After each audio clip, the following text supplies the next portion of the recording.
obudde bw'emisana obeera mu kayisanyo oddinkana na mirimu opatikana na mbeera bambi tosobola kufissa kadde kumanya bwe bitambudde mu nsi tuulokalire tukutuuseeko agakuto mu babiri olwaleero kolera Jinja ku Sparrot nali nzira waka ssaawa 4 ez'ekiro ennaku z'omwezi 17 Desemba abasajja ne abavubuka basatu ne bajja ku pikipiki ne bansika omukono ne bantima guno omukono ne gukutuka na wano ne mu mutwe ne banyakula amasimu gange ne bagatwala ne bandeka nga ndi kutaawa. Mu mawulire g'enfuna ku mmeeza wano omwana wuuno akubye nnyina enkumbi ku mutwe mujjiddewo omulamu bw'enseena amulanga kuloga mukyala we. Jjajja Magombe wuuno akwatiddwa n'obuwanga bw'abafu era obudde bumuddugaaliridde. Abawerako baabano bayooleddwa lwa bumenyi bw'amateeka n'omukulembeze w'eggwanga aboggoledde abajaasi abasusse okutyoboola eddembe ly'obuntu. Ennaku z'omwezi ziizino ziri 6. Omwezi gwe gwokubiri omwaka 2023 nkwaniriza ku Kyabasafama Radio Kavumbeeza Mikutu ekiro kyaleerera Sebulu bwatuka. Nze munna Buddu lukenge sharif nga bulijjo olunaku olw'ebbalaza nga luno nkulemberamu bannange ne tukuwa ensonga ezeefuze amawulire mu lunaku olulamba nakugamba gabeera mangi mu lunaku naye ffe tulondobayo bya nsonga bye tuleeta mugana agakuto mbabiro ogenda okwebaka ng'otegedde ensinga bw'ebadde mu kisaawe eky'ebyamawulire kaakano kkiriza nkubuuzeeko oli otya munnange weebali gy'otuusizzaako engalo alwaziza n'afiiriddwa tukusaasira waliwo omukwano gwange mmina weeri ekyo ekaliisiza eri afiiriddwa taata omukama akugumye amina manye embeera gy'oyitamu sinyangu n'akamu n'akeddagala nawe wafunye ebirungi weeyise engalo mu maaso ogambe nti weebale mukama nzaani bangi nnyo abatafunye kyakulya olunaku olwaleero sigenda kulandaga ttiimu agakutte mbabiro WhatsApp ttiimu agakutte mbabiro Facebook temujjangoko ekyamazima obwenkya buli wala bingi ebize bibaawo nkulaba oli ku boodayo okanda capati owa takisi naawe ali ku mulimu gwe essaawa eno weebale kukola kukaza na kuweereza weebale kulindirira mawulire go agajja mu ttumbi agakutte mu babiro. Weewaawo obwenkya buli walanga omukulu oyo bwagambye nate nkwanirize ku mujugumiza gwange ekiro kyaleero mukulu wange jjo n'asembajjwe amaze okukalira mu byuma wano owulira olunaku nga bwe lutambudde sigenda kulwa ntandikiddewo ne munnamawokota Sebuliba Julius ono ku kyalo azalibwa ku kyalo Muduuma wali gatuleetedde olwaleero lubadde lunaku lwa Talehe 6 jjeri eggwanga erya UPDF lijaguza olunaku olwo naye General Museveni asinziddeyo n'alabula abasirikale abo muve mu kutulugunya bannansi mususse. Bwana Sebuliba njagala tutandikiraawo omukulembeze w'eggwanga guno si gwe mulundi ogusoose okukoma ku bajaasi bano okutulugunya bannansi. Nga bw'omanyi bwana Lukenge esebo President azaalabula abasirikale muve mu by'okutulugunya abantu naye era temubulamu abo temubula mpulungu gwe abava ku mugendo ne batulugunya abantu. Kakati olunaku olwaleero ziri ennaku z'omwezi 6 omwezi ogwokubiri omwaka gwo 2023 kakati olunaku lwa Talehe 6 olwo lwe lunaku olujjukirwa ejje eryayitibwanga National Resistance Army NRA nga terinaba kweyubula kufuuka UPDF lwe lunaku lwe lyalumba enkambi y'amagye ag'ebiseera ebyo aga gavumenti agaaliwo enkambi eyo esangibwa eyo Kabamba mu disitulikiti y'e Mubende. Lwe lunaku ejje oba abayeekera ebiseera ebyo abaali baduumirwa Generali Yoweri Kaguta Museveni lwe baatandika okukekenyeza ennyago era olutalo olwaleeta gavumenti ya NRM ekulembedde eggwanga Uganda kati emyaka 37 olutalo lwatandika ku lunaku olwo era buli lwowulira Talehe 6 emyaka gijja gyeyongera. Kakati olunaku olwaleero ejje libadde lijaguza okuweza emyaka 42 Buddu bukyanga olutalo lukola ki lutandika.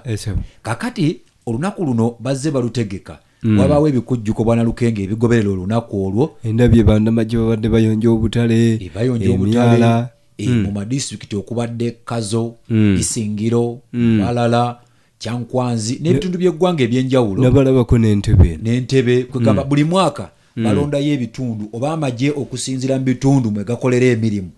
bakola bulungi bwansi basimba emiti wabaddewo okulongoosa amasomero agatabadde mu mbeera nnungi n'ebintu ebirala omuli okwera enguudo kwegamba ejje nga ligezaako okudda mu bantu ba bulijjo kubanga omulimu gw'amagye gwakukuuma bannayuganda kakati emikolo emitongole bwana Lukenge gibadde mu kisaawe kyekakyeka kisangibwa wakati eyo ebeera Mbalala naye omukulembeze eggwanga Generali Yoweri Kaguta Museveni Tibuhaburwa ate nga ye muduumizi w'eggye ow'oku ntikko mu luzungu sigwe muyita Chief in Command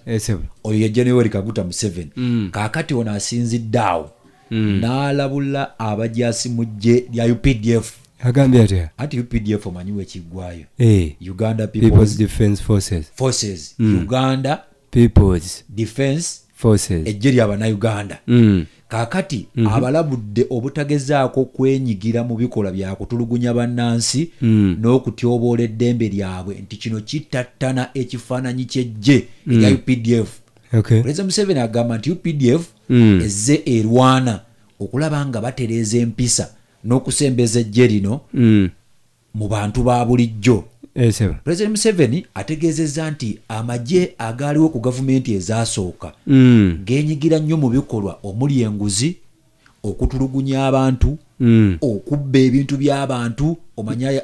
edda nti abasirikale oli ayinza okwegomba mukyalo bwana Lukenge n'agamba omuleete najja n'akutunuzamu omudumu gw'emmundu nti oyo asula wange leero oyo asula wange naye kati osanga nga oli ayinayo n'abajaasibe nga mikwano gye. Kakati pulezidenti agambye ebikolwa ebyo ebyakolebwa emyaka egyedda byaleetera nnyo bannansi okwekokkola ebitongole ebikuumaddembe n'okukyawa eggye. Pulezidenti agambye eggye ly'ennaku zino ebikolwa ebyo temubyenyigiramu si birungi n'akamu n'akatono. UPDF must be very careful. You must never adopt the habits of these old armies. Brutality, corruption. If you do that, the people will hate you. And that's what had happened. The people hated those armies.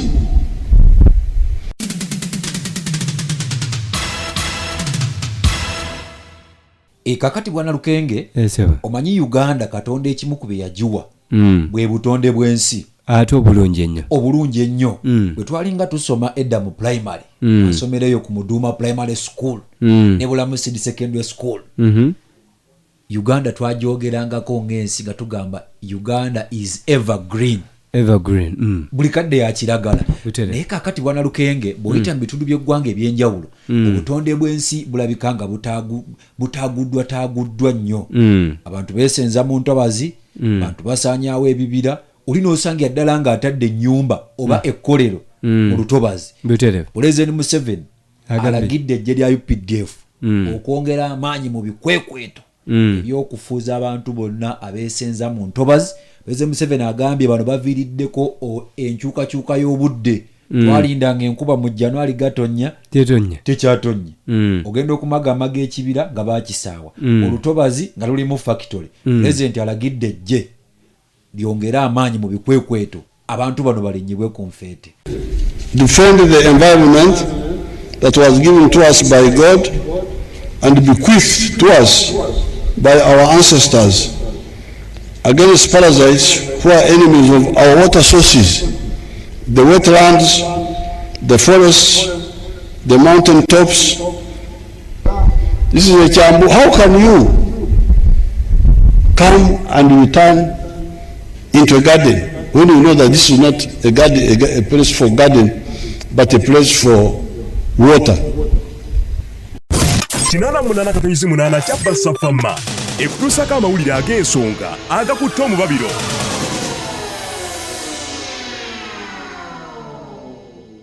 Mu mbeera y'emu General Yoweri Kaguta Museveni Tibuhaburwa abadde ku kisaawe ekakyeka Mbalala. President Museveni agambye bannayuganda bannange mulekerawo okukolerera emmere ya leero. Pulezidenti n'atera kukiyita ekidda kyonka. Kola kamere kakulya weebake. Pulezidenti agambye bannayuganda mukyuseemu mukoleyokko ne kase ku mirimu egiyingiza akasente ate oterekeko. Omanyi bwana Lukenge osanga omuntu nga ye kasitaafu n'ekyokulya ngaga mukama weebale tunaalaba olw'enkyayo lunatambula. kakati ate ye minisita w'ebyokwerinda Vincent Ferrerio bamulanga ki Sempijja oyo munna Buddu awedde emirimu muva mu ssaza lyerimu atendereza nnyo emirimu egikolebwa ejjira UPDF omanyi bwana lukenge UPDF erina emirimu gyekola yeri ku mulimu gw'okuzimba n'okuddaabiriza ekisaawe ky'e Namboole erinako enguudo zeekola. Minisita agambye nti ejje kati lyakyusa era n'abasirikale babanguddwa nnyo. Abasirikale kati basobola okujjanjaba, abasirikale bakola emirimu egy'enjawulo era n'ategeezezza nti kati waliwo enjawulo mu ggye lya UPDF kubanga batambula bagenda mu maaso. Ate ye omuduumizi owa UPDF omanyi abaduumizi baawukana bwana lukenge wabeerawo ab'ebibinja wabeerawo kwegamba emitendera egy'enjawulo General Yoweri Kaguta Museveni ye chief in command ye muduumizi w'eggye ow'okuntikko ate ne wabeerawo CDF yaduumira eggye ly'eggwanga oyo yaduumira eggye ly'eggwanga ebiragiro abijja eri ono si mulala ye General Wilson Mbaddi agambye atya Mbaddi musajja mukonzi awedde emirimu ono n'asinzidde ku mukolo ogwo n'ategeeza nti eggye lyakwongera okusomesa abajaasi empisa n'okukuuma emirembe n'okubabangula mu mirimu egy'enjawulo nga wana lukenge bw'ogenda mu ddwaliro ne bagamba omujaasi yakujjanjaba ng'omutima gukubeera wamu. Era ono ategeezezza nti okunoonyereza kwe baakola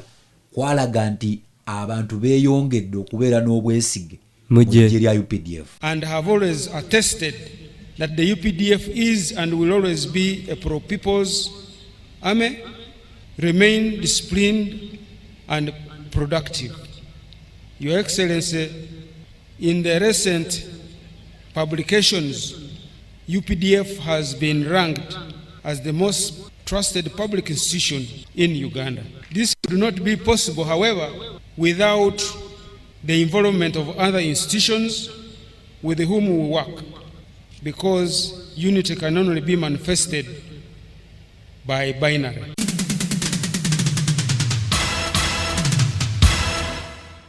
Kakati ku mukolo guno ogw'okujjaguza ebikujjuko eby'emyaka 42 eggye lya UPDF liriko abantu berisiimye olw'obuweereza bwabwe mu ggye lino n'emirimu egy'enjawulo gye bakoze okulaba nga eggye lino likulaakulana ate n'okubeerawo. Era mu basiimiddwa era ne baweebwa emidaali mubaddemu chief in command General Yoweri Kaguta Museveni omukulembeze w'eggwanga akoledde nnyo eggye lya UPDF ate era bukyanga lifuka UPDF era yabadde alikulembera ate nga ye mukulembeze eggwanga. Ono n'aweereddwa omudaali gumwambaziddwa Chief Justice Saabalamuzi w'eggwanga lino Uganda Alfonso Owiny Dollo n'agumunanika president. Mu balala mubaddemu General Salim Saleh Akandanaho oyo naye yalwana n'akuba emmundu n'enoga ejja likoledde kyamaanyi. Jjukira yakwanaganya enteekateeka ya Operation Wealth Creation ey'okujja bannayuganda mu bwavu. Mu balala abaweereddwa emidaali mulimu General Ivan Koleta oyo naye yakuba emmundu n'aginoza okulaba nga ate eggwanga lino litebenkera mu mirembe. Brigadier Stephen Kigundu naye aweereddwa omudaali. Ono manyi addako mumanyi nnyo bwana lukenge ye Brigadier General Deus Sande mumanyi nnyo oyo si ye muduumizi w'enkambi y'amagye ey'ekasejjagiro ebuddu eri naye aweereddwa omudaali olw'ebirungi byakoledde eggye ly'eggwanga erya UPDF ne Uganda okutwaliza awamu. Bwana lukenge n'abantu abalala bangi abaweereddwa emidaali naye tetuyinza kubamalayo kubanga wentunula wano ku kaggi ndaba nga ate abantu batudde mu studio baagala kukola mawulire malala. Waaki si kwenenya bwana lukenge? Kale webalege munnamawokota Sebuliba Julius ku kyalo Muduuma abe Muduuma webale kutumbulira ddala laadiyo ya Ssemunywa eno kakati amawulire gakyali maanyi katono nnyo tweyongere. Tukimanyi nti amawulire ogafuna okuva mu nsonda ez'enjawulo naye ku CBS 88.8 rediyo y'obujjajja olina okusooka okugafunira nga gasunsuddwa abasunsuzi abatendeke.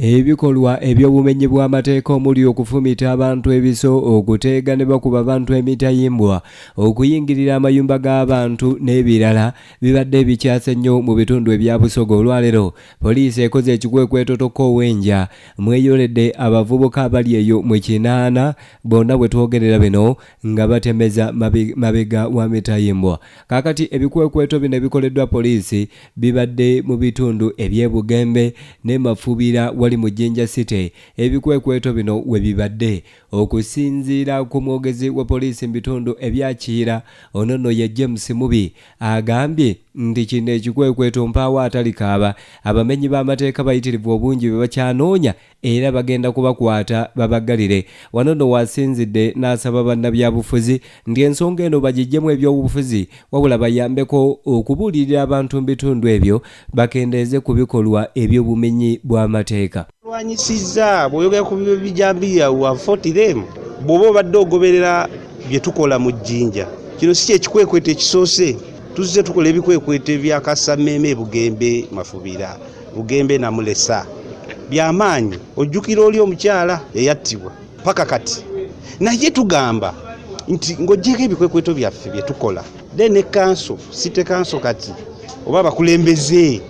local leadership, local government nabo balina katala kubanga nabo balina okupulaningira abantu abasula okugezanga ebudumbuli. Then ne balandiroodi nabo balina katala bo beesibye ku kimu kya ssente. Ate ffe tugenda kukkiriza okwesiba ku kintu kimu kya ssente. Balandiroodi tugenda bakolamu ebikwekweto akadde ke kano mwetereze. Landiroodi oteekeddwa n'okubeera ne woowandiika omupangisa ze gwani leeta national ID yo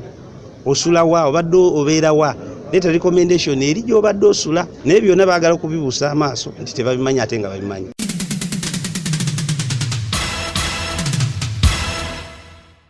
Mu muyigo guno ogukoleddwa poliisi wali mu bitundu eby'Ejjenja mwekwatidde n'omusajja bulijjo gweyigga nti ono mu kujjula ebitannajja nga yagenda wala. Bw'agenda wano Emmengo nga yeetuuma mannya malala, bw'agenda wali mu Ndeeba mu Mbaawo nga yeefuula amannya malala, n'Endagamuntu esoma mannya malala, nti naye ng'omukulu ono mu kujjula ebitannajja yagenda wala. Ndi naye ekikwekweto kino okusinziira ku James Mubi naye kimukwatiddemu. Ly'erinnya lyakozesa ku stage. Naye bwe genze ku muloji erinnya twasanze Muhammad Seguya. Ate wano n'atuwa erinnya lya Bamukisa Ronald. Ndagamuntu eraga Kakaire David. Ekyo kyekifaananyi eky'omuntu gwe tulina mu kukomera. Tumuvunaana ki? Kujjula bitayidde. Kujjula bitayidde. Era ogwaffe tugenda gukola ogw'okunoonyeza obujulizi bwonna obwetaagisa tumutwale mu kooti ekole ogwayo.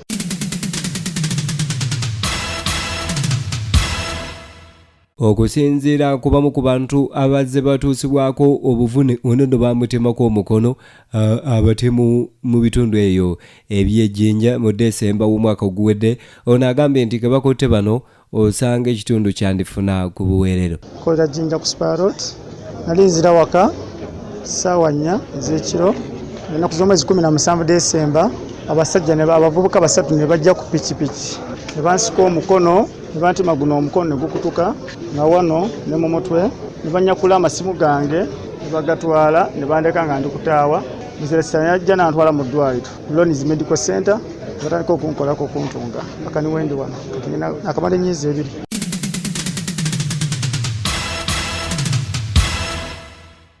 Tuli ku 88 kya Basafama Radio Buganda. Kizimbe tutudde ku masengere wano mwaliro gwako biri wetusinzira okukuweereza. Tukimanyi nti amawulire ogafuna okuva mu nsonda ez'enjawulo naye ku CBS 88 radio y'obujjejja olina okusooka okugafunira nga gasunsuddwa abasunsuzi abatendeke. Weewaawo kkiriza twambukeko wali mu bitundu eby'e omwana wuuno akutte enkumbi n'akuba nnyina ku mutwe n'amutta. Nabe waavudde Dennis Kato Luwandaga gwe ntudde naye era njagala tunnyonnyole embeera eno. Mulongo, omwana ova otya mu mbeera n'okakana ku nnyoka akuzaala n'omukuba enkumbi ku mutwe n'omutta? Kalibute muwuuno Benon Tumwesije yakakkanye ku nnyina amuzaala nga ye Provia businjo w'emyaka 50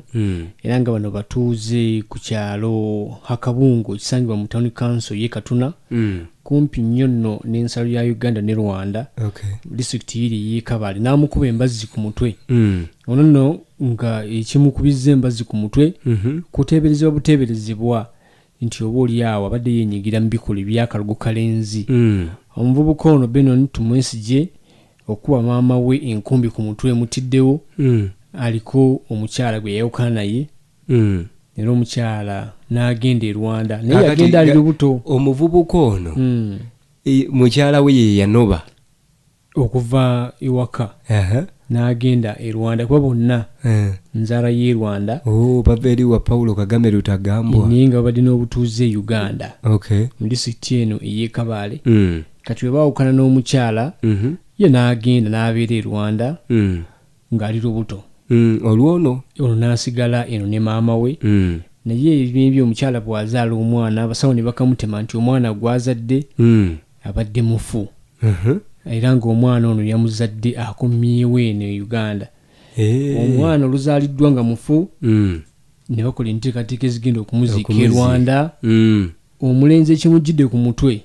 kyekyokuba nti nnyina amuzaala abadde alogga muka mwana hadde akola ebikolwa ebyokumunyenyeza ku nsaasa era ekidiridde kwe kubaka enkumbi embadde okumpi n'akuba maama n'amujjambula kananga maama akubiddwa enkumbi ku mutwe mujje mbulamu bw'ensi eno kati ono poliisi y'e Kabale yemukutte era agenda kuvunaanibwa mu mbuga z'amateeka naye ng'omwogezi wa poliisi mu bendobende eryo Edi Mate agamba nti ebikola ebyokunywa ebiragalalagala n'okweraguza bye bisinze okuvaako embeera eno ey'okutwalira amateeka mu ngalo lwatu n'alabula abazadde mwekengere nnyo abaana bammwe abaana omanyi enjaga baginywera ddala naye nga abazadde tebamanyi olaba muzadde kwetegereza mwana we ng'agenda ava ku mulamwa ugakananga enjaga emujjako era abasinga obungi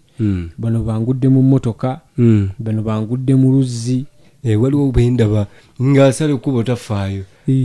ng'agagambo gagenda ayugirira mu luguudo oli gundi lwaki tojja mpola noga kyokka wagamba tojja tewali yadde ekidduka ekiriwo kakati nno mulimu n'abavudde ku bizimbe ne bawanuka eyo ne bagwa byonna nga bizibu biri okumpi n'enjaga oba bireetebwa enjaga singa ogikommonta neno mu mbeera eyo eri matono alabudde abazadde naye n'agamba nti ono Benon agenda kuba ekyokulabirako eri abavubuka abalala abakola ebikolwa nga bino ne batemulatemula abantu. This is an alleged murder case where a 50 years old woman was murdered by his own son by hitting her with a hoe on the head, and she died instantly, something that I want to condemn. I don't know how often we shall advise people not taking law into own hands to a level of killing your own parent whom you are supposed to give protection. Very unfortunate. So as I talk, the suspect is in custody awaiting the completion of inquiries, and after which he will be arraigned in courts of law to answer charges accordingly. Kinana munana katonyezi munana chapa safama ekutusaka amawulire ag'ensonga agakutte omubabiro.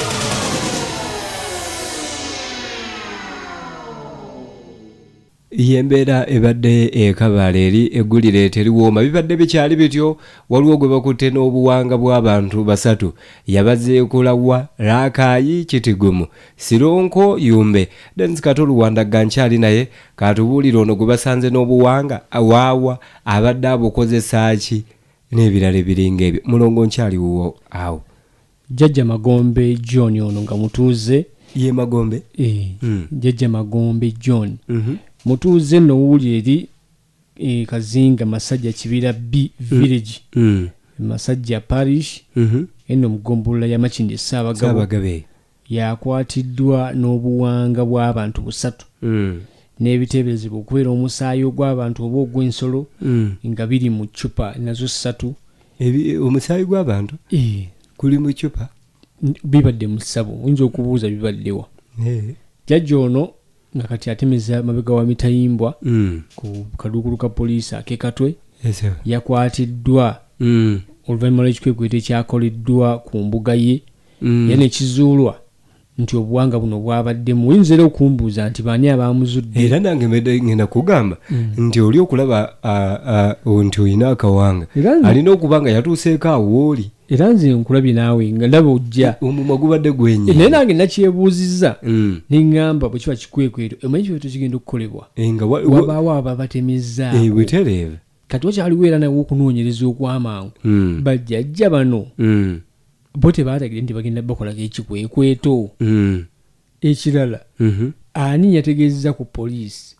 bw'aba mbega wa poliisi yabadde anonyeeyo ki oba naye yabadde agenze kumulinnyisa ku ddaala n'emirimu ne gimusanga eyo manyi emirimu gisobola okukusanga wooli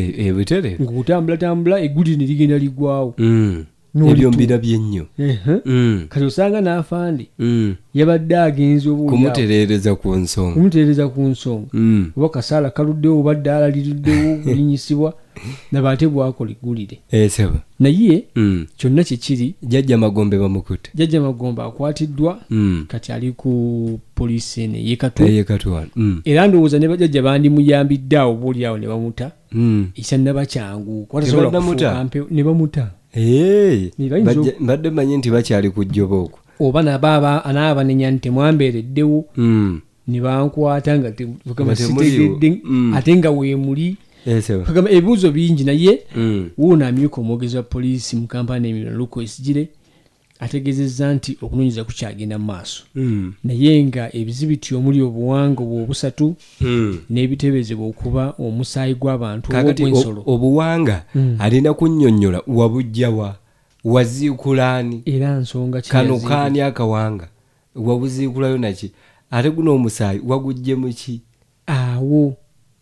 ebyo byonna alina okubiddamu era awo jjajja magombe wagenda okunenyeza empewo ze zamuvuddemu lwaki tezamulabula nti bagenda kukola ekikwekweto ne yeemulula ng'obudde bukyali kakati lukoesire wuuno atangazizza agamba nti ebikwekweto bigenda kugenda mu maaso kuba amasabo go gamukyalimu si masajja eyo kibira wokka ebitundu bingi omuzimu yolekera embeera bweti ng'ebintu byebifaananyirizaako ebisigalira by'abantu bisangibwayo era ne batwalibwa mu mbuga z'amateeka ne bavunaanibwa. Ekikwekweto kino kyakoleddwa bambega baffe aba crime intelligence oluvannyuma lw'okufuna amawulire nti omuntu ono yenyigira mu bikolwa ebiriko akeebuuza era ng'akoze ekikwekweto kino eyo ebintu gye twabizudde era abakugu baffe ne babyongerayo mu laboratory okubyeka bijja okukakasiza ddala by'abantu ate biba by'abantu bantu ki essaawa zino ye jjajja magombe akubibwa poliisi yaffe ey'ekatwe nga bwe tugenda mu maaso n'okumubuuza ebibuuzo ku bikwata ku bantu bano. Tuvumirira ekikolwa eky'okutwalira amateeka mu ngalo ekyakoleddwa abatuuze olunaku olwazzeeko bwe bakakkanye ku kifo kino yabadde ekyali scene of crime abantu abateebereza okuba nti waddiziddwa emisango ne bakikakkanako ne bakyokya ku ttaka era okunoonyereza ku nsonga eyo kyagenda mu maaso naye mu mbeera y'emu jjajja magombe n'akyabuuzibwa kajujuju ebibuuzo ku bikwatagana ku bwanga buno twasanze mu ssabuli 88 kya Basafama ekutuusako amawulire ag'ensonga agakutte omubabiro.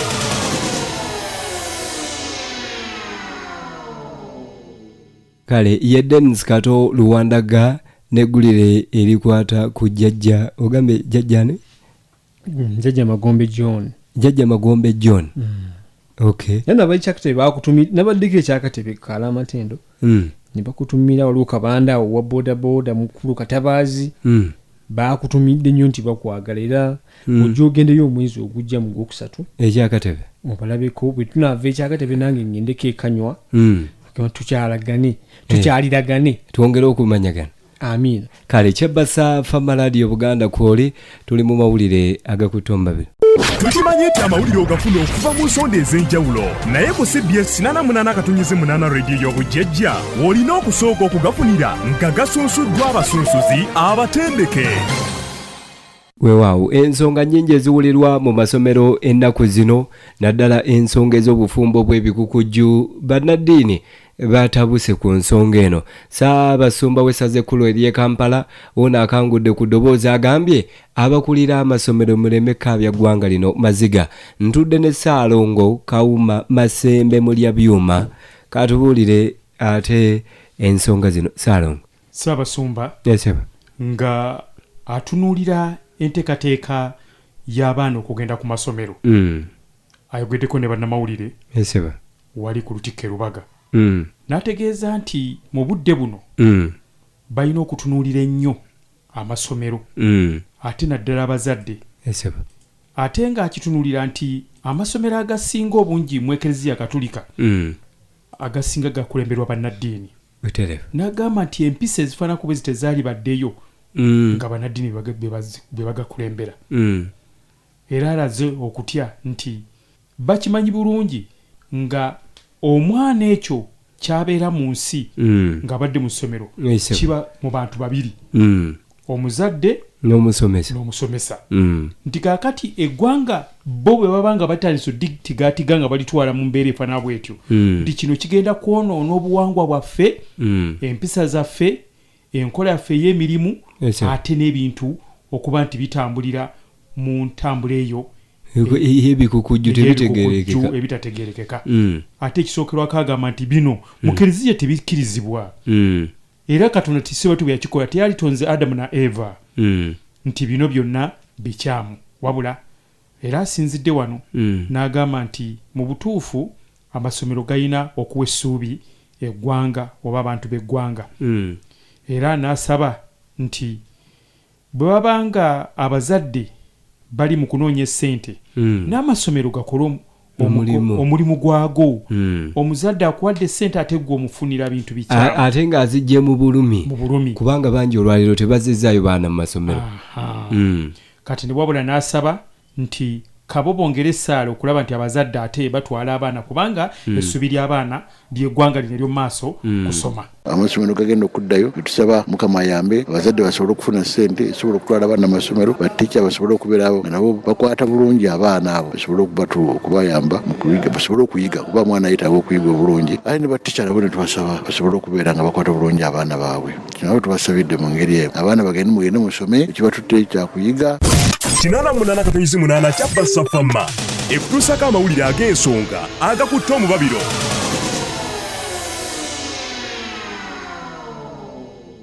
weewaawo kitaffe mu Katonda Ssaabasumba ono Pose Mwogerere ate ayongedde era n'asaba n'abaana batwale ekintu ky'okusoma nga kikulu nnyo omwana bw'ogenda ku ssomero manya ekyakutwala baleme kwemonkolera mu bintu bye batategeera nti ate bw'obanga omuntu akubuzaabuza tegeera kikiggwe ky'oyagala era n'agamba nti obulamu bwabwe obw'omu maaso kusoma musomero munoonyeeyo kuyiga sikwemoolamoola nakulaga bulungi bwammwe muliba mukuze nga mutuuse ku kitundu ekyo mulisobola okufuna mukwano emituufu Mukama gy'abaagaza temugenze kulya nakuvuma mubeere bawulize era basomesa kye babayigiriza era kyekiwa kigendero ekikulu kye muba mukola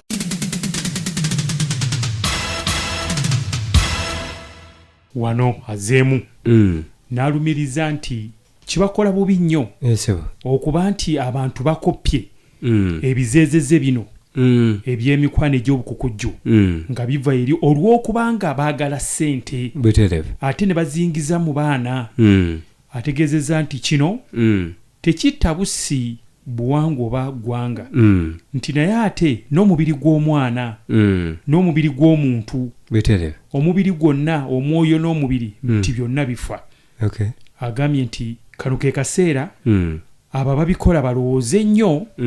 si kubeera nti bafuna ssente ezo ezijja okuggwawo ate nga tebajja muziika nazo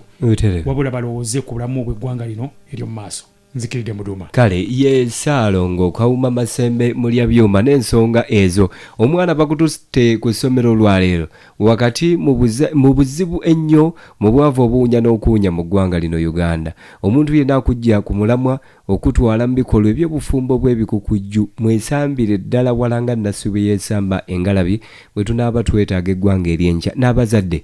akaseera koomala n'omwana mubuulirire abaana bagenda mu masomero nga batamiivu bawaddanga ebiragalalagala bisusse mu masomero ku mulundi guno ffenna twekamwane tulwanyise emize egyo mu masomero kyabbasa kwe tuli amawulire ge tulimu geegano agakutte omubabiro amawulire g'otayinza kubuusa maaso weewaawo ddala omukulu talimbye tukyali mu mawulire agakwetomba bino nze munna Buddu lukenge sharif ngenzeeko mu mawulire amalala abagoba ba taxi bakedde kwemagaza enkya y'olunaku luno olwaleero anti babadde beesunze okusaabaza abayizi abagenda okudda mu masomero batandise okudda mu masomero abamu batandise kawungezi kaggula olunaku lwabadde lwa sande abalala lunaku olwaleero lwa bbalaza babadde batandika ojjukira bulungi buli olusoma we lutuuka abagoba ba taxi babeera ku mugano nga gwanswa mu paaka ezo naye olunaku olwaleero abayizi babadde bamuswaba mu paaka za taxi mu kibuga ky'eggwanga ekikulu Kampala gendako mu paaka enkadde gendako mu Kisenyi gendako mu paaka empya gendako mu paaka eya Namayiba gendako mu paaka eya Usafi eyo yonna abayizi babadde bamuswaba kakati nga bagoba b'ebidduka nabo beebuuza kiki ekyatuuse mu ggwanga lino Uganda ekyatukeezeza nkukulya ku ssente ez'abazadde nga bazza abaana mu masomero naye abaana babadde bamuswaba twogeddeko n'abamu ku bakulembeze ba taxi ne bagamba kino tebakirabanga abazadde bandibanga basazeewo beevugira abaana baabwe babazze mu masomero ate abandi bandibanga tebazzizaayo baana ku lusoma olusooka olw'ebisale eby'amasomero abalala bo balowooza nti abazadde emmotoka eza buyonjo manyi specials zajja nti zandibaze zisaabaza abaana olwaleero naye bonga abagoba b'ebidduka tebabalabyeko twogeddeko na Kawooya Muhammad yayogerera taxi mu paaka eya Usafi mu kibuga ky'eggwanga ekikulu Kampala atubuulidde bye bazudde agamba nti babukeereza nkokola naye kibabuuseeko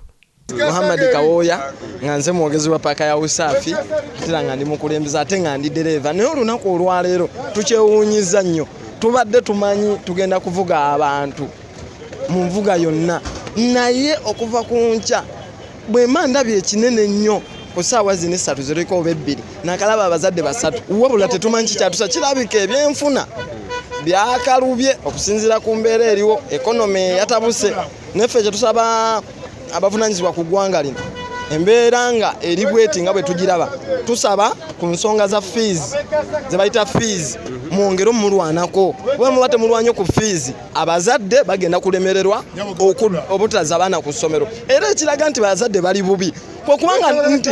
nanga ataasoma natunulidde nti emitwalo 2 egy'abaana abagudde mu P7 netubala nti waliwo n'emitwalo emirala 4 ba drop out schools abatatula P7 kitegeeza ki biba byanfuna amasomero mulowooza mwakoze nite mwina bye mwakoze kubanga emitwalo 4 bavaamu tebannatuula 2 gyagudde flat kitegeeza ki ebyenjigiriza betaaga okwongeramu amaanyi tufune abantu ab'omuzinzi ate era abanatwala eggwanga mu maaso teri yadde abaana batono ffe wano wetukolera tetunnatikkako yadde n'omu nkugambye okuva ku makya ku 12 paka tuli wano nakalaba abaana 3 kitegeeza mane amma mye 88 kya Basafama ekutuusako amawulire ag'ensonga agakutte omubabiro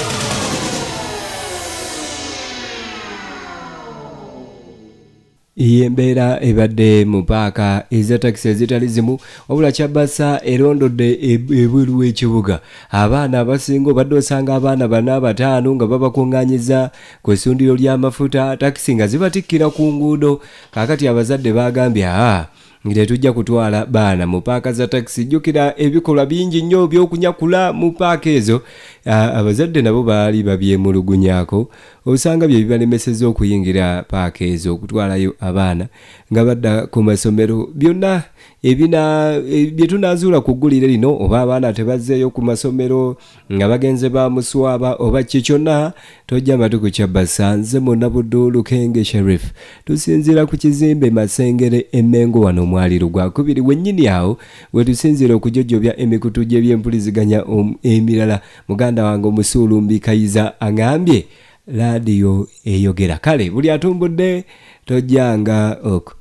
tukimanyi nti amawulire ogafuna okuva mu nsonda ez'enjawulo naye ku CBS 88 rediyo y'obujjejja olina okusooka okugafunira nga gasunsuddwa abasunsuzi abatendeke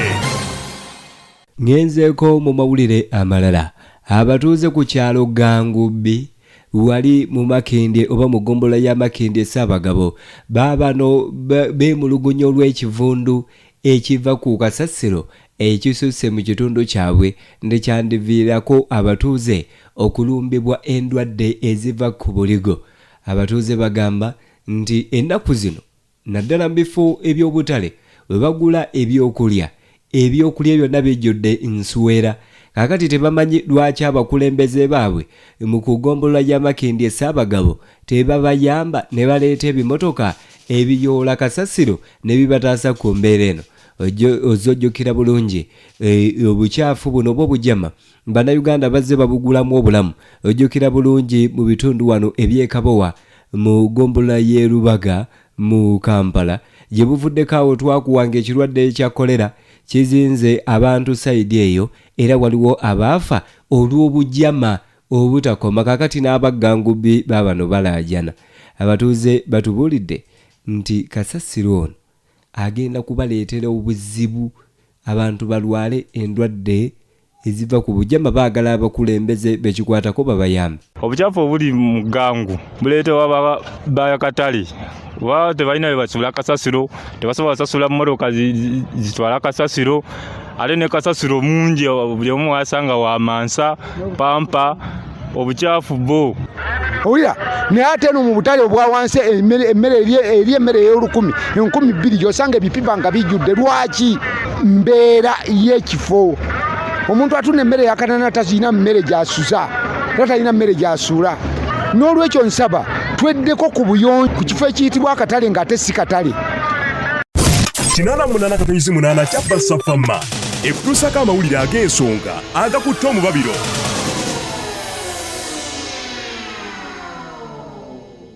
Wabula wadde nga abatuuze beemulugunya olw'obukyafu obususse mu kitundu kyabwe,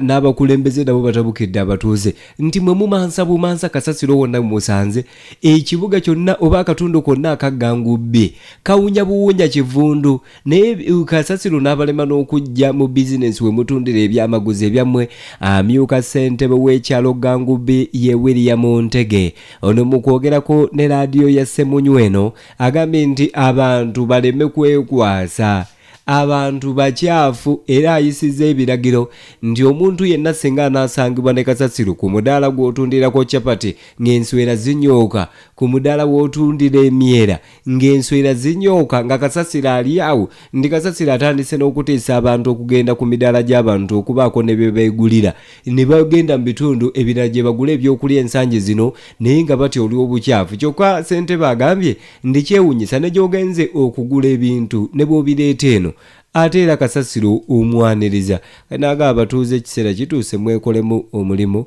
muve mu kuliisa ebijanjala empiso ku bukyafu bwe tulina, naye tugezezzaako era ngezezaako okusomesa abantu nti kati tuli mu kibuga tetukyali bakyalo, tulina okweyisa ng'owekibuga bwe yeeyisa, kubanga bwe tuba nga tulina tawuni ennungi bweti engazi abantu mwe bakolera ne bafuna ekyokulya ne bazza n'abaana ku masomero, naye ng'omuntu w'okolera tusobola kuyonjaawo. Nkakasa era mpisiza ekiragiro nti oyo yenna anaalemwanga okulongoosa w'akolera bugenda kuba buvunaanyizibwa bwaffe okulaba ng'ava mu kifo ekyo kigendemu omuntu anaasobola okukirongoosa.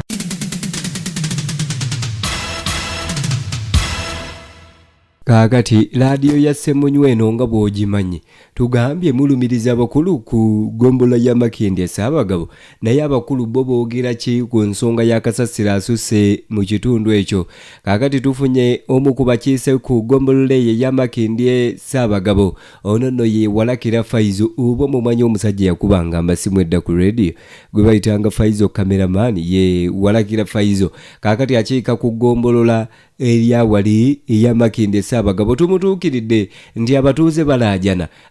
abakulembeze mwesuuliddeyo gwa Nagamba, ebimotoka biriwa ebiyoola kasasiro mu kitundu, embwa ne zifa, abantu ne basala enkoko naye ne ziwunya okumala emyezi nga temuzigjeewo, nga temulwaniridde bantu bammwe abaabawa obululu. Omukulu ono agambye nti ekituufu ddala ffe tetulina kimotoka ekiyoola kasasiro, naye ng'eggombolola y'amakindi Ssaabagabo twateekamu okusaba kwaffe, twagala mmotoka eyaffe mu kitundu etandika okuyoola nga kasasiro oyo afuukidde bannansi oba abatuuze akayinja mu ngato. Wabula n'agamba mu kaseera kano ng'eggombolola bagenda kuyiiya, naye basuubira nti emmotoka eyo ey'akasasiro basuubira okugifuna mu mwezi ogw'omusanvu omwaka guno mwenjogerera. Ng'abakulembeze b'amakindi Ssaabagabo tukyalina okusoomoozebwa kw'amaanyi nnyo. Twakwasibwa obukulembeze obutalina wadde emmotoka emu bw'eti eyoola kasasiro mu batuuze. Na bwekiti enteekateeka yaffe ku kasasiro mu kiseera kino ya kubagatta na service provider betwawa contract okubeera nga batwala kasasiro ku miwendo emitono ennyo okugira nga tububirizaako ku kizibu ekyo. Nga bwe tulindirira emmotoka ya kasasiro ffe gye twateeka mu budget ya finance ya 2022-2023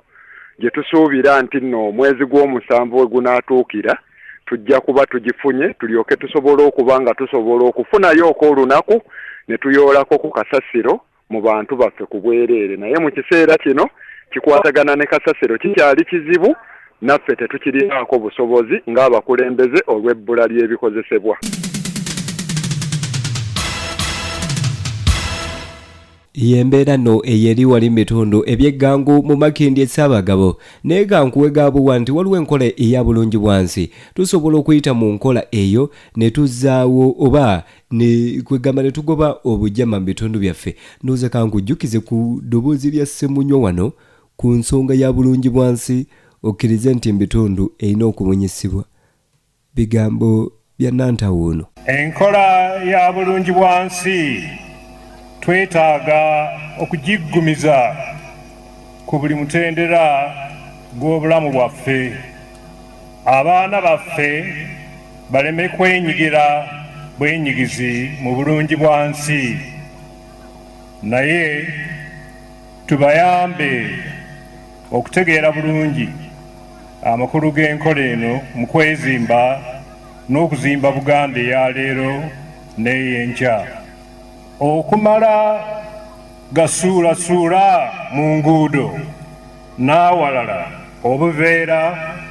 empapula n'obucupa obw'amazzi ebimaze okukozesebwa yeeraliikiriza nnyo. Kasasiro ono atuviiriddemu ebizibu bingi omuli okuzibiikira emyala mu nguudo n'amayumba g'abantu. Awo nno kiba kizibu okwewala endwadde ezitali za ngeri emu. 88 kya Basafama ekutuusako amawulire ag'ensonga agakutte omubabiro.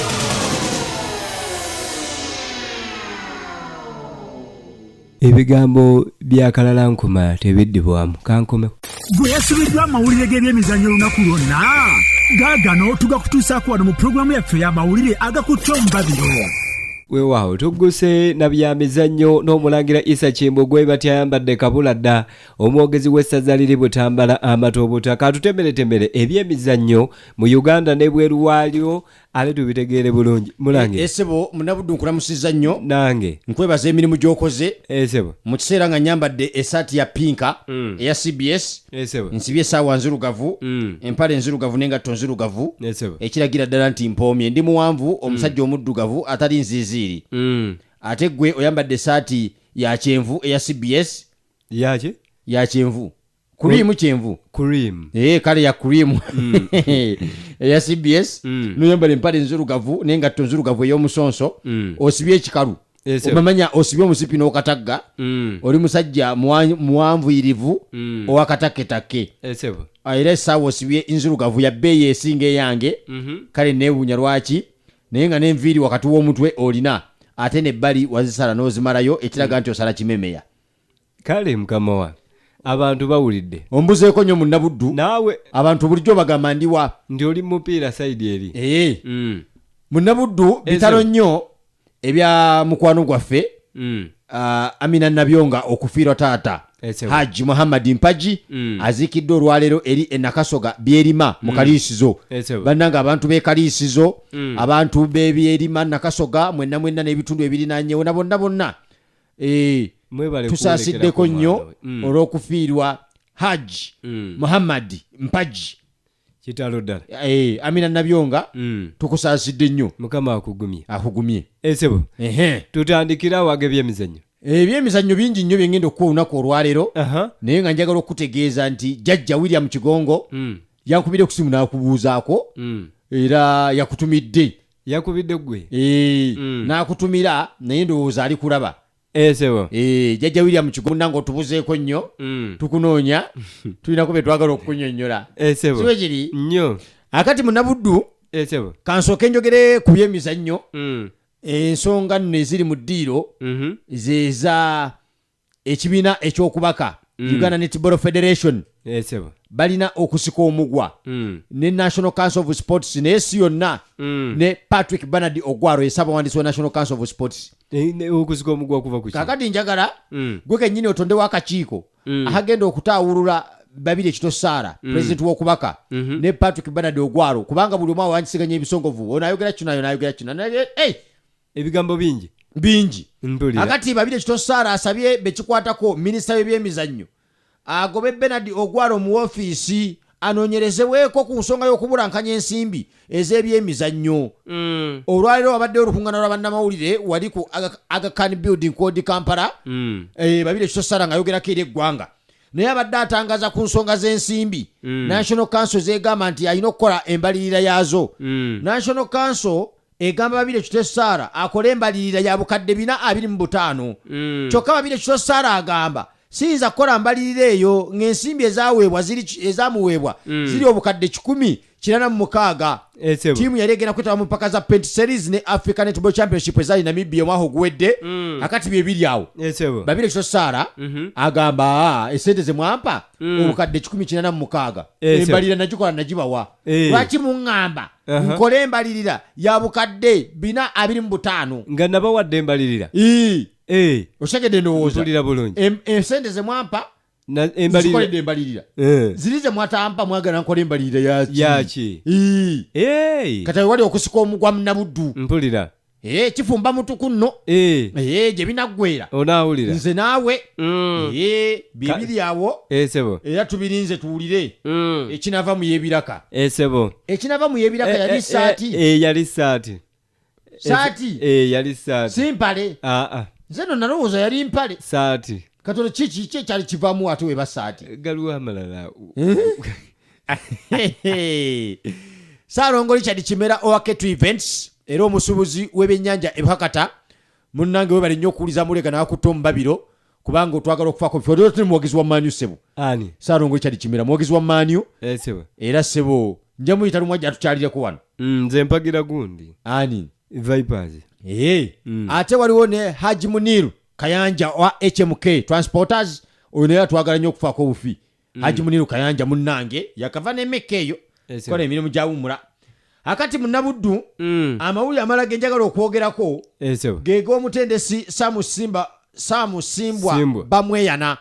oyo nno omusajja mulangira kirabu ya Kitala eya Big League emunoze ng'omutendesi waabwe omujja era agenda kuyambibwako Joje Lutalo n'omusajja gwe bayita Hamza Muwonge Samu Simbwa tabadde mu mulimu gwa kutendeka mupiira okuva mu mwaka 2021 yasemba okubeera ku kilabu ya URA era atendesewo kilabu okuli Express mukwano gw'abangi Villa Jogo KCC timu y'eggwanga ya Somalia atendeseeko e Rwanda ne Kenya ne timu endala nnyingi era kilabu eya Kitala azze mu bigere bya Mark Tunaya Masiko yagoba ku mulimu ogwo omwezi oguwedde kilabu ya Kitala gisanze yekulembedde ekimeza kya Big League n'obonera 3-1 era mu kweteekera sizoni oluzanyo lw'okuddingana lwa Big League baguza abazanyi abawerako George Senkaba Paul Muchwerezi Godfrey Sibawa Farouk Katongole n'abalala Farouk Katongole oyo nno obi wange ku lukalu wesese butambala eyo Farouk Katongole mpira yagukuba ne gunoga kati huyo munnanga ali eyo era ndowooza wanaabeereyo ng'afuna sente mu Kitala nange tajja kulwawo kunsuulira ajja kujjukira Bena Nakasula omuwandiisi wa ttiimu ya Buddu akutumidde nnyo makanika muzzukulu mu kibuga Masaka akutumidde nnyo amiina makanika muzzukulu naye omumanyi wera omulabyeko maaso ku maaso mpulira gwe omwogere ndimukulaga otegeere nti gyali akati Munnabuddu ebyemizannyo ebirala byenjagala okwogerako njogere ku ki KCC ekomezaawo omuzannyi waayo Mustafa Kiiza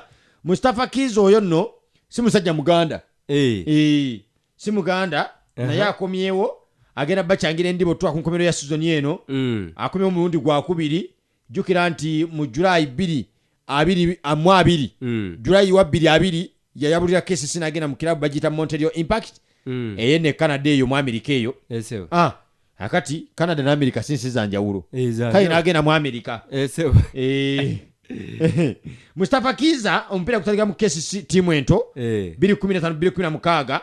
naye 2016-2017 nagera ku Bwazike mu Maroons mu 2017 January n'akomawo mu kilabu enkulu ya KCC gye yazanyira emyaka 3 n'ekitundu olwono n'avaawo akati uyu akomyewo abaddeko mu kilabu ya Portugal gye yasembyeyo mu Aroka ne barimo okukanya akati uyu munanga akomyewo abachangira endiba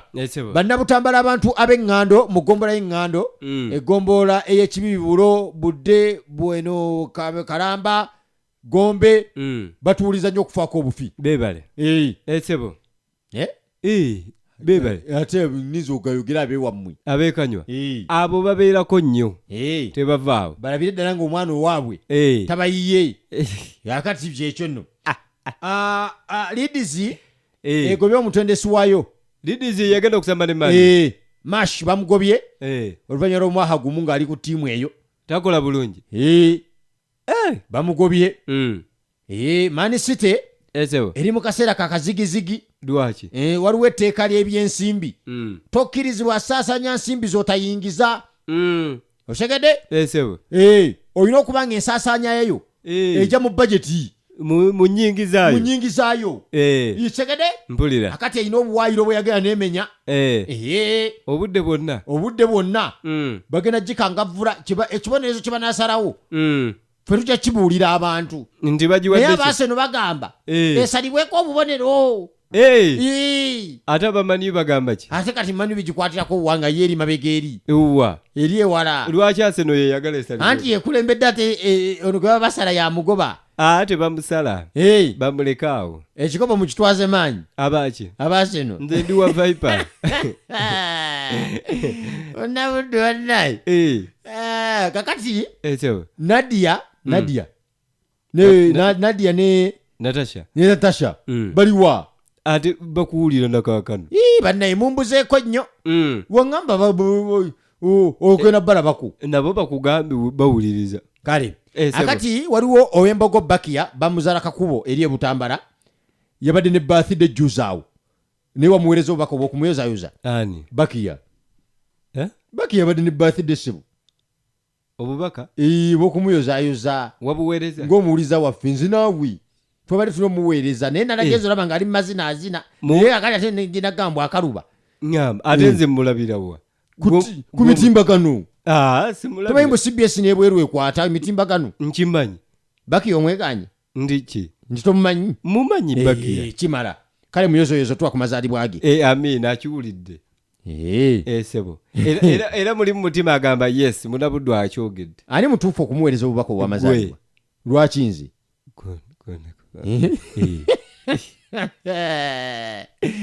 munabuddu sharif lukenge mpulira bibyo njagala nkusiibule nange abawuliriza amawulire ganakutta omubabiro naddala abantu abali ebuvuma n'essese bannange tubeebazaamu ak'ensusu kubanga ebyo bizinga bale kutwagala n'ekizinga nkose era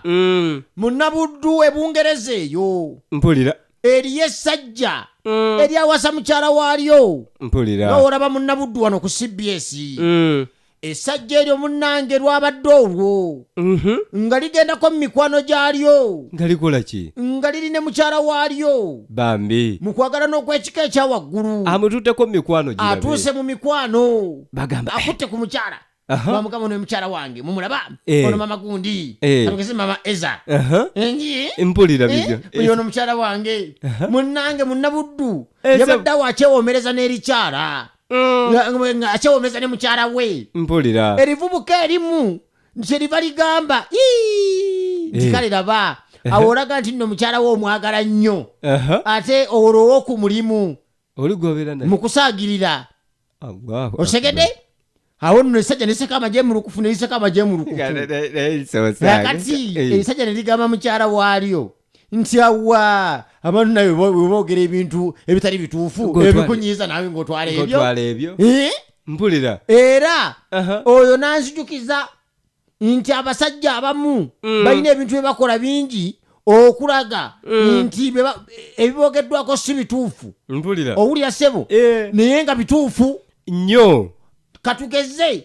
esaati ya munnabuddu esigaddemu akapiira mpulira n'otuuka eka mama eza n'akalaba akati gwe mukwekazakaza okungi noga akasendegeya n'okwata simu okube sendegeya tuwalesemu ebintu byemuna.